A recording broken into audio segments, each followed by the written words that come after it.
ဘဝဆိုတာတရက်တာပဲမင်းကတရက်တာမှာပဲမူဖွားခဲ့တယ်ဒီတရက်တာမှာပဲမင်းအသက်ရှင်နေတိုင်းနေတယ်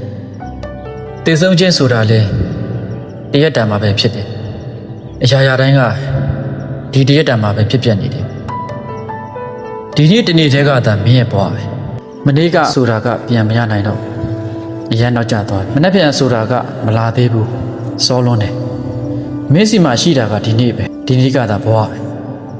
ဒီနေ့ဟာဘဝရဲ့အစိပ်ပိုင်းတေးသေးလေးတစ်ခုမဟုတ်ဘူးဒီနေ့ဟာဘဝပဲဒါကြောင့်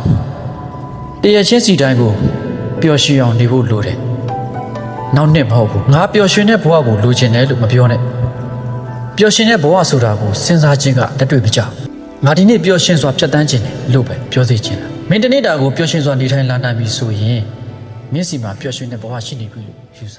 Cherry cow tai lo thare ban king kya lan sa no lak chong pe cherry yo thwa sak se